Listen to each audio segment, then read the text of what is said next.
আল্লাহ রাব্বুল আলামিন যিনি মানুষ সৃষ্টি করেছেন তিনি কোরআন শরীফের ভিতরে বলে দিয়েছেন। আমি প্রথমেই বলেছি, আপনারা লক্ষ্য করুন, এই কোরআন তাবিজের কিতাব নয়, এই কোরআন তদবিরের কিতাব নয়, ঝাড়ফুঁকের কিতাব নয়। কোরআন হলো পৃথিবীর মানুষের জন্য কোড অফ লাইফ, পূর্ণাঙ্গ জীবন বিধান। সব কিছু আল্লাহ পাক কোরআনের ভিতরে বলে দিয়েছেন, কোনো জিনিস বাদ দেন নাই। আপনি আমি কেমনে সৃষ্টি হয়েছি আল্লাহ পাক কোরআনের ভিতরে বলেছেন, ইন্না খালাকনাকুম মিন তুরাবিন সুম্মা মিন নুতফাতিন সুম্মা মিন আলাকাতিন সুম্মা মিন মুদগা। নিষ্প্রাণ মাটি দিয়ে তোমাকে উৎপন্ন করা হয়েছে, নিষ্প্রাণ মাটির উপাদান দিয়ে তোমাকে তৈরি করা হলো। মায়ের পেটের ভিতরে এক ফোঁটা নাপাক পানি জমাট রক্তে পরিণত হয়ে গেল। জমাট রক্ত আস্তে করে গোশতপিণ্ড হলো। গোশতপিণ্ডকে সুন্দর করে সাজায়া, হাড্ডি গুড্ডি বানায়া, স্ট্রাকচার তৈরি করে তার উপরে ফাকাসাউনাল ইযামা লাহমা, চামড়া দিয়ে গোশত দিয়া সাজায়া সুন্দর করে বানালাম। আল্লাহর পরিচয় শুনুন, আল্লাহ আমার কেমন আল্লাহ। মায়ের পেটের ভিতরে সন্তান বানায়া এরপরে যখন রূহ দেওয়া হয়েছে, ক্ষুধা লেগেছে, খাবারের প্রয়োজন হয়েছে, আল্লাহ রাব্বুল আলামিন ওই কচি বান্দা মায়ের পেটে বসে কি খাবে সেজন্য তার মা চিন্তা করে নাই, বাবা চিন্তা করে নাই, সরকার চিন্তা করে নাই।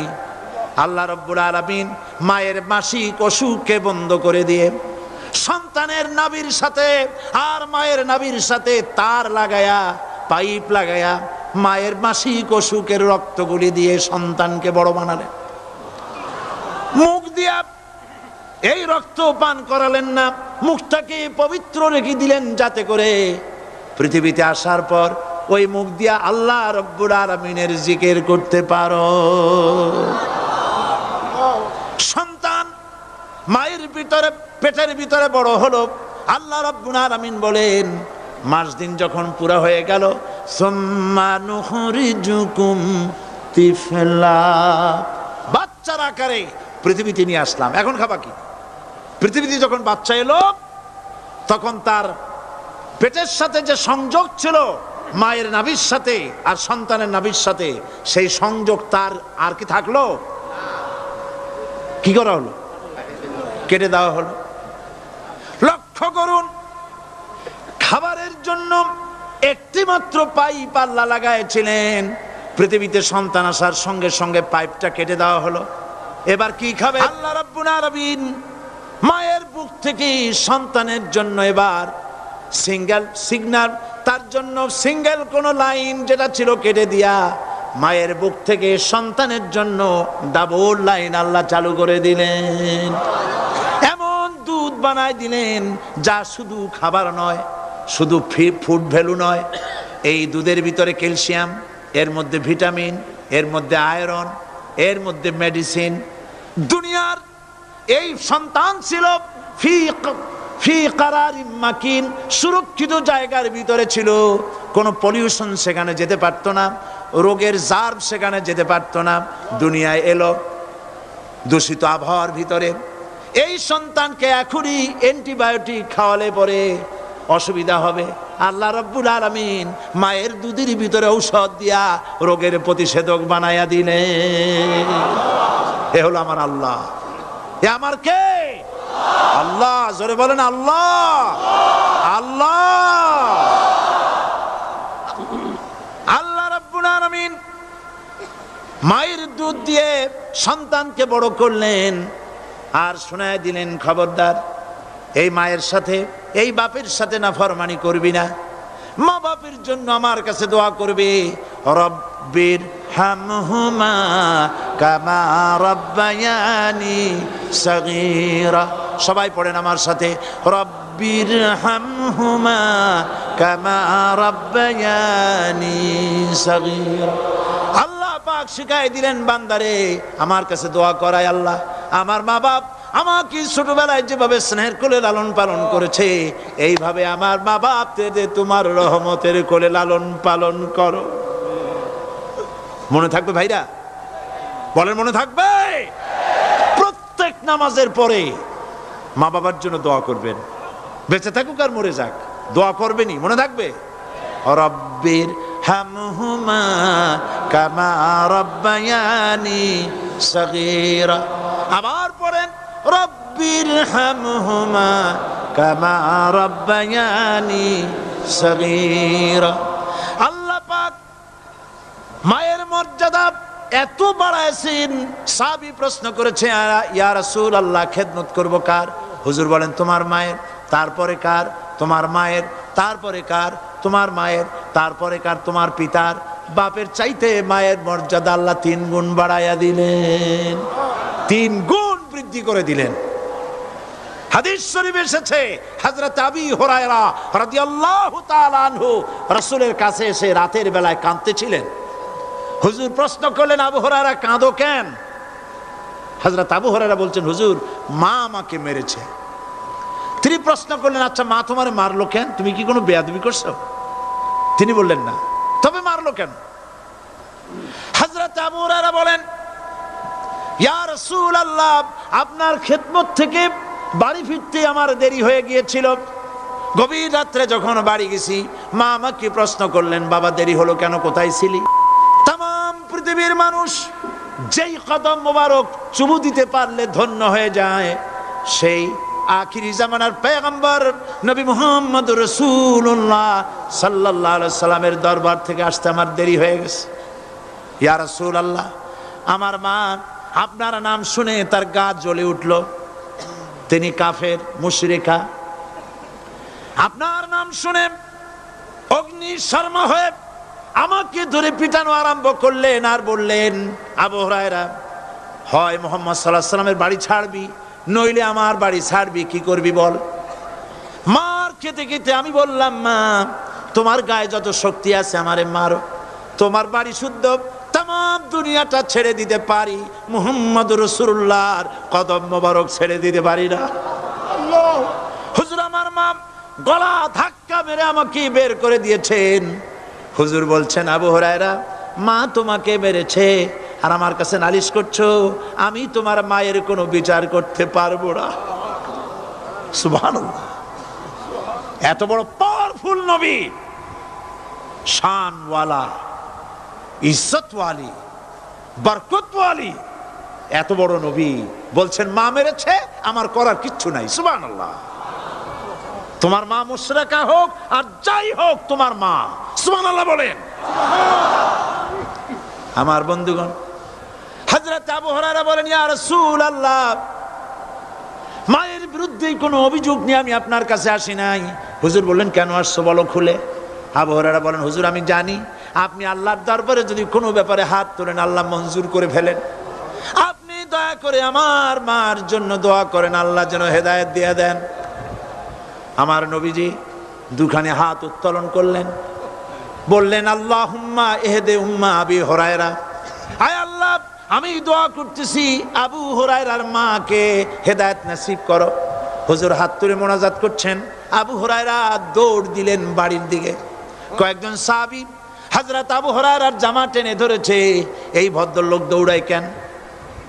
এত শান্ত মানুষ, কখনো গরম হয়ে কারোর সঙ্গে কথা বলে না, এই মানুষটা দৌড়ায় কেন? কোনো বিপদ হইল নাকি? জামা টেনে ধরে বলে, আবু হুরায়রা দৌড়াও কেন? হযরত আবু হুরায়রা বলেন, জামা ছেড়ে দাও, কোনো বিপদ আমার হয় নাই, আমি দৌড়াইয়া বাড়ি যাই দেখতে চাই। আমি দৌড়াইয়া আগে বাড়ি যেতে পারলাম না, আমার নবীর দোয়া আগে আমার বাড়ি চলে গেছে, আমি এটা দেখতে চাই। হযরত আবু হুরায়রা দৌড়াতে দৌড়াতে বাড়ি চলে গেছেন। দরজায় নক করলেন, ভেতর থেকে আওয়াজ এলো, কে? তিনি বললেন, আমি আবু হুরায়রা, মা দরজা খুলে দাও, আমি তোমার সন্তান। মা বললেন, বাবা অপেক্ষা করো, দরজা খুলতেছে। হযরত আবু হুরায়রা বলেন, মায়ের গলার আওয়াজের ভেতরে কুফরি কর্কশতা পেলাম না, মায়ের গলার আওয়াজের ভেতরে তাওহীদের নরমিয়াত পেলাম। আমার কাছে মনে হলো আমি আবু হুরায়রা বাড়ি আসার আগে নবীজির দোয়া আল্লাহর আরশে পৌঁছে গেছে। আবু হুরায়রা বলছেন, মা আমার কিছুক্ষণ পরে ঘরের থেকে বেরিয়ে এসেছেন, আমি দেখলাম মায়ের শরীর ভিজা, মাথার চুল দিয়া পানি টপকাচ্ছে। মা আমার বললেন, বাবারে তোমাকে মারার পর আমি নিদারুণ অনুশোচনায় পড়েছিলাম, মনে মনে ভাবলাম, আহারে আমার সন্তানরা আমি কেন মারলাম? সে তো কোনো খারাপ কাজ করে নাই, কোনো খারাপ জায়গায় যায় নাই, এত ভালো মানুষ যার সম্পর্কে লোকেরা খামোখাই মিথ্যা কথা বলে, এই ভালো মানুষটার কাছে গেছে, সেজন্য আমি মারলাম কেন? বাবা গো, আমি আমার ভুল বুঝতে পেরেছি, জীবনের ভুলও ধরা পড়েছে, আমাকে জলদি করে নিয়ে চলো বিশ্ব নবীর দরবারে।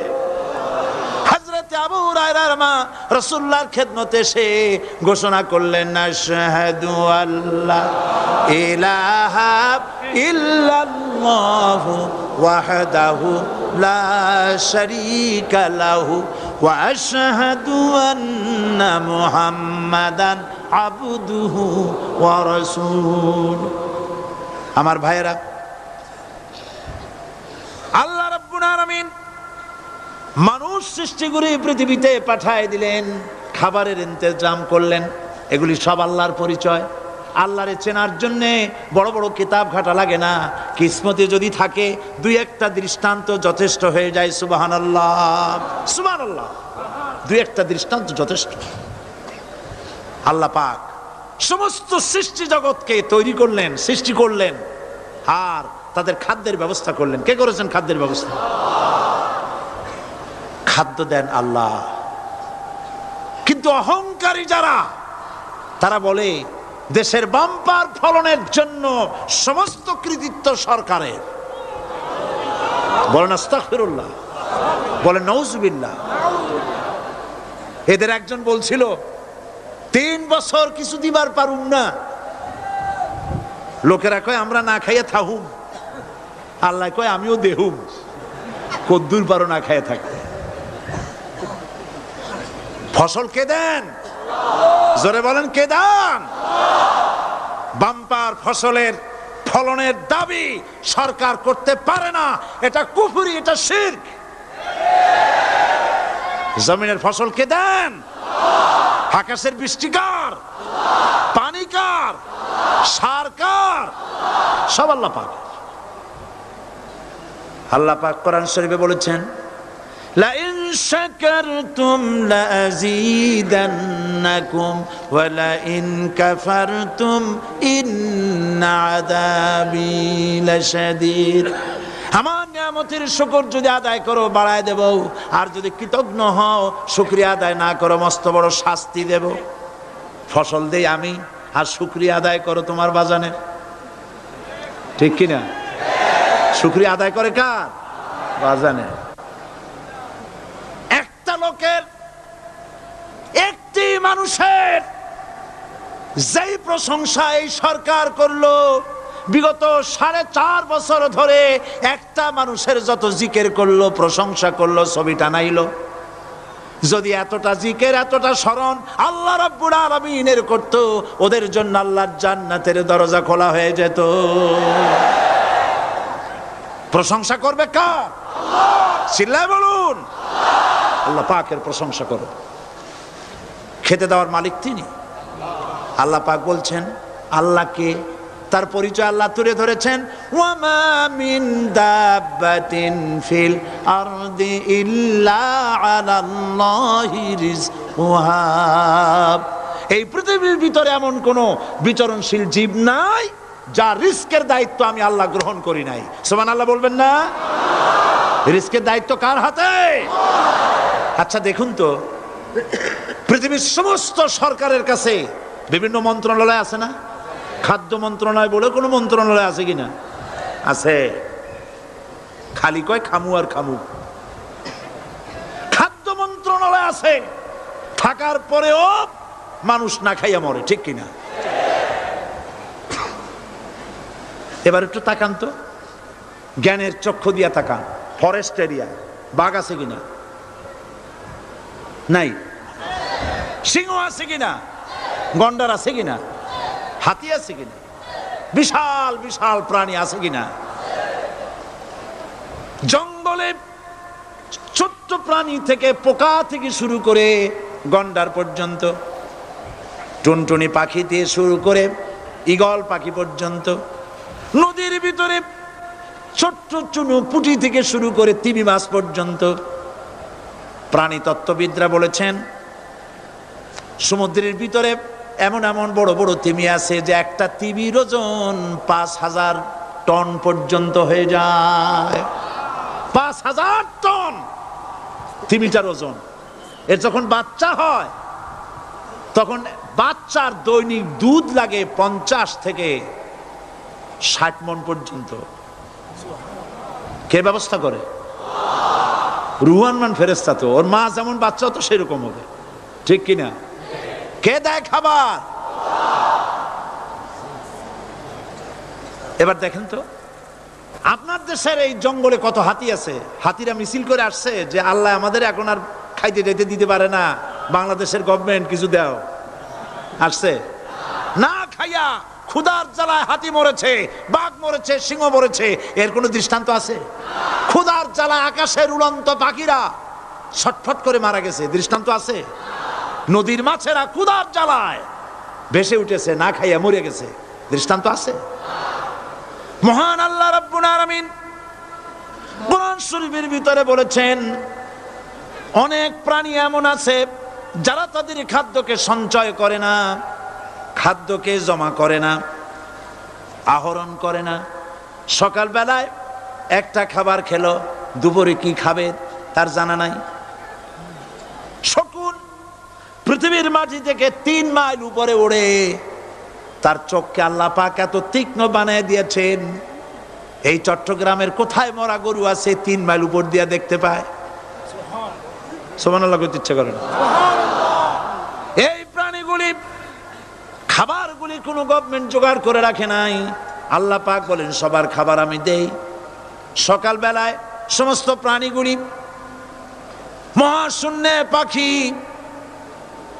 পানির ভিতরে মৎস্যরাজি, জঙ্গলের ভিতরে হিংস্র প্রাণী, পোকামাকড় থেকে শুরু করে সবগুলো খালি পেটে সব বেরিয়ে যায়, কারো কোনো খাবারের মজুদ নাই।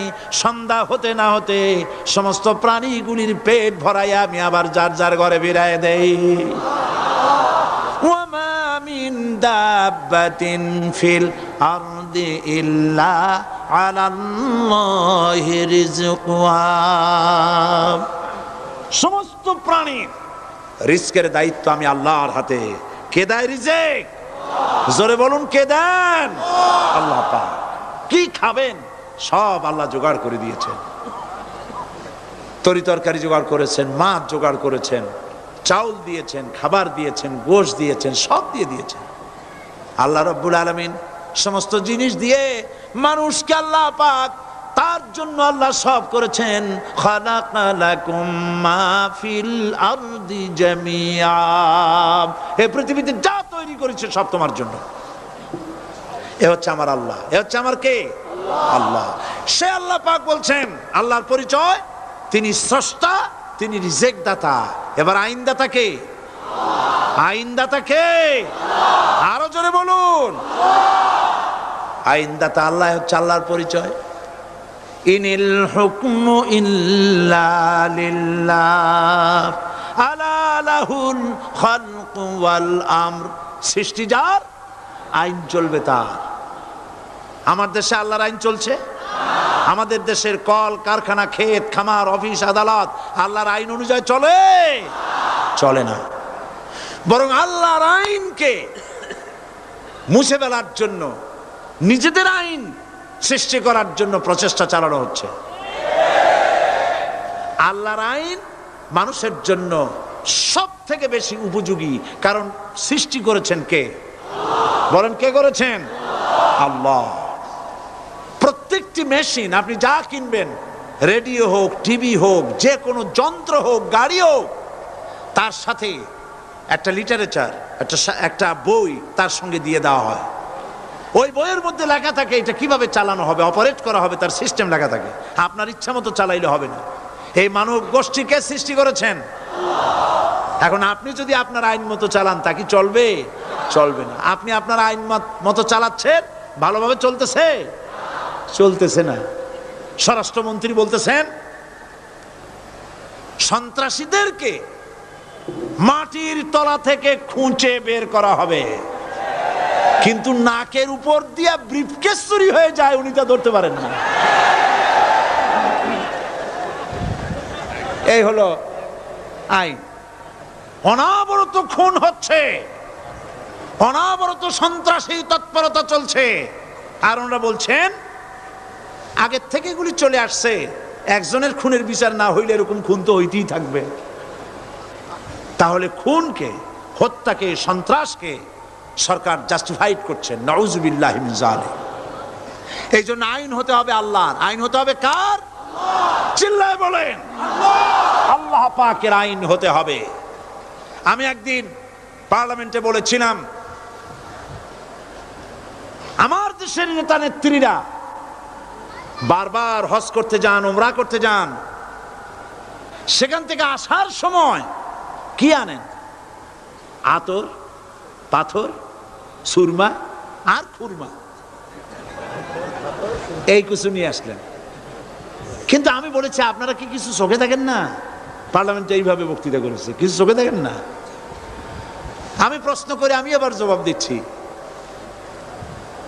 আপনারা যারা হজ করতে যান, উমরা করতে যান, হজের কথাই ধরি, এই হজ করতে যখন যান তখন মুজদালিফায় একটা রাত কাটাইতে হয়। সেটা কোন দিন? ইয়ৌমে আরাফার পরের দিন। এই মাঠে দালান কোঠা আছে, এখানে বেড়া আছে, শামিয়ানা আছে, পর্দা আছে, তাবু আছে, কিচ্ছু নাই। লক্ষ লক্ষ নারী আর পুরুষ পাশাপাশি শুয়ে থাকে, তাও সুবহানাল্লাহ কইতে ইচ্ছা করে না। সারা রাত জনে জনে পুলিশ পাহারাদার নাই। কিরকম মেয়ে এলো, চাঁদের সৌন্দর্য হার মানায় দিতে পারে এরকম সুন্দরী, এরকম সুন্দরী নারী, সুদর্শন পুরুষ পাশাপাশি রাস্তার ধারে মরুভূমির ভিতরে সারা রাত কাটাচ্ছে। ইয়ৌমে আরাফার পরের রাতটা একটা রাত পুরা। এভাবে চলতেছে বছরের পর বছর, শতাব্দীর পর শতাব্দী, সহস্রাব্দীর পরে সহস্রাব্দী। আমি প্রশ্ন করি, পৃথিবীর ইতিহাসে কেউ কি এমন কথা বলতে পেরেছে, লিখতে পেরেছে যে মুজদালিফার রাতে সেখান থেকে 10টা নারী হাইজ্যাক হয়েছে, 5টা নারী লাঞ্ছিত হয়েছে? বলতে পারবে? গভীর রাত্রে পুরুষ সঙ্গী ছাড়া সুন্দরী রমণী, যুবতী রমণী একাকিনী নিজের ঘর ছেড়ে আল্লাহর ঘরে তওয়াফ করতে আসে। তওয়াফ সেরে তাহাজ্জুদের নামাজ পড়ে আল্লাহর কাছে মোনাজাত করে একা একা হাজার হাজার লাখো পুরুষের ভিতর থেকে আপন ঘরে ফিরে যায়। কারো বাবার হিম্মত নাই, একবার তাকায় সে তো রূপ উপভোগ করার জন্য আবার তাকায়, অথবা তার আঁচল ধরে টান মারে। আছে ইতিহাস? কথা কন না কেন? সুন্দরী একটা মাইয়া মক্কা থেকে, মদিনা থেকে পাওয়া যায় না, 15 দিন হয়ে গেছে। হয়েছে কখনো? এবার জবাব দেন, কেন হয় না? কেন হয় না? আমার দেশের মেয়েরা রাস্তা দিয়ে হাঁটতে পারে না। হাই স্কুল মেয়েদের, হাই স্কুল মেয়েদের কলেজ যখন ছুটি হয়, তথাকথিত সোনার ছেলেরা গেটের সামনে এতিমের মতো কাড়ায় থাকে। অনবরত হাইজ্যাক হচ্ছে, ধর্ষণের সেঞ্চুরি হচ্ছে। আর ওখানে হয় না কেন? ওখানে হয় না এই কারণে, এই কোরআনের আইন আল্লাহ রাব্বুল আলামিন যে আইন দিয়েছেন, ওখানে আইন বলবৎ আছে। আছে নাকি? আছে কিনা? কোন পুরুষ কোন নারীকে ধর্ষণ করেছে যদি প্রমাণিত হয়, সে যদি ফাহাদের ছেলে হয় আর ফাহাদের মেয়েও হয়, কোরআনের শাস্তি হলো পাথর মেরে উড়াইয়া দাও। তাকে জানিয়ে দেওয়া হবে রেডিও টিভির মাধ্যমে জেনাকারের ব্যভিচারীর শাস্তি হবে। চতুর্দিকে হাজারো লোকেরা দাঁড়াবে, হাতে পাথর নিয়ে পাথর মেরে তাকে তার গোশত হাড্ডি বাতাসের সাথে উড়ায় দেবে। একজন মানুষ আর একজন মানুষকে খুন করলো, এই আসামি ধরা পড়ে গেল, কোরআনের শাস্তি হলো যখন ধরা পড়বে প্রমাণিত হবে যেমন ভাবে হত্যা করেছে ওরেও হত্যা করো। এই দৃশ্য, এই আইন যদি বাংলাদেশে যদি এই আইন চালু হয়ে যেত, খুনের আসামি ধরা পড়েছে জেনার আসামি, প্রকাশ্য ময়দানে এলো, সাক্ষী প্রমাণে কোর্টে প্রমাণিত হলো সত্যি সে খুনি। এই বিশাল আউটার স্টেডিয়ামের মাঝখানে খুনি কি দাঁড় করাও, চতুর্দিকে হাজারো লাখো মানুষ থাকুক, রেডিও টিভির ক্যামেরা কার্যকর হবে, পত্র পত্রিকার সাংবাদিকরা আসবে, তরবারির এক আঘাতে খুনির কল্লাটা উড়ায় দাও, দেহটা নিঃসাড় হয়ে জমিনে পড়ে যাবে। এই দৃশ্য যারা দেখবে স্বচক্ষে, রেডিওতে, পত্র পত্রিকায়, আর 1 বছরের ভেতরে খুন করার হিম্মত কারো কলিজায় উঠবে? জেনাকারের পাথর মেরে উড়িয়ে দেওয়ার শাস্তি যদি চোখে কেউ দেখে, জেনা করার পুলক আর জাগবে? এটা নাম আল্লাহর আইন। এই আইন কার? এই আইন যতদিন পর্যন্ত বাংলার মানুষের, মুসলমানদের উপরে কার্যকরী না হচ্ছে, এই দেশে কার্যকরী না হবে, ততদিন পর্যন্ত হত্যা, ধর্ষণ, খুন বন্ধ হবে না। বন্ধ হবে। সুতরাং এই আইন হচ্ছে কার? আরো জোরে বলেন, আল্লাহ রাব্বুল আলামিন। মহান আল্লাহ রাব্বুল আলামিনের এই আইন অনুযায়ী যদি দেশ চলে, মানুষ শান্তি পাবে, চুরি বন্ধ হবে, ডাকাতি বন্ধ হবে, জেনা বন্ধ হবে, হত্যা ধর্ষণ বন্ধ হয়ে যাবে। নবীজি এমন একটি আইন চালু করে দিয়ে, কোরআনের বিধান চালু করে দিয়ে এমন একটা সমাজ চালু করেছিলেন, যেই সমাজ সম্পর্কে হুজুর নিজে বলেছেন, খায়রুল কুরুনে কারনি, সর্বশ্রেষ্ঠ যুগ হলো কার যুগ? আমার যুগ। সুবহানাল্লাহ বলেন। রাসূলের যুগ হলো সর্বশ্রেষ্ঠ যুগ। সেই কোরআন, সেই হাদিস আজও আছে না নাই? বলেন জোরে, আজও আছে না নাই? সেই কোরআন এবং সুন্নাহ দিয়ে দেশ শাসন হোক, এটা কি আমরা চাই? কারা কারা চাই? দু হাত উঁচু করে দেখা।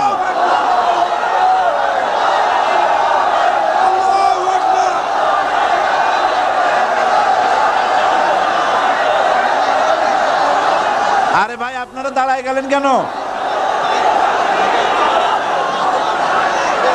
বসেন বসেন। আমি তো একটা স্লোগান দিতে বললাম, হাত দেখতে চাইছি আমি, মাথা দেখতে চাই নাই। এই সুযোগে কোমরটা সোজা করে নিলেন।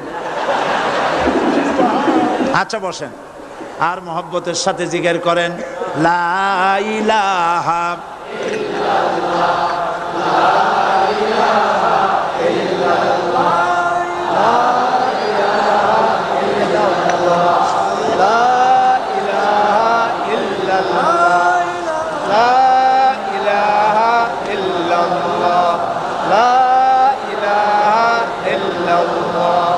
জোরে সরে সবাই জিকির করেন, লা ইলাহা ইল্লাল্লাহ, লা ইলাহা ইল্লাল্লাহ, লা ইলাহা ইল্লাল্লাহ, লা ইলাহা ইল্লাল্লাহু মুহাম্মাদুর রাসূলুল্লাহ। বসুন, আমরা মুনাজাত করব। আল্লাহ রাব্বুল আলামিন আয়াতুল কুরসির ভিতরে আল্লাহর সার্বভৌমত্বের কথা বলেছেন, আল্লাহু লা ইলাহা ইল্লা হুয়াল হাইয়ুল কাইয়্যুম। পড়েন আমার সাথে সবাই, আল্লাহু লা ইলাহা ইল্লা হুয়াল হাইয়ুল কাইয়্যুম। আল্লাহ হচ্ছেন যিনি ছাড়া কোনো ইলাহ নাই, তিনি শাশ্বত চিরঞ্জীব। সুবহানাল্লাহি ওয়া বিহামদিহি।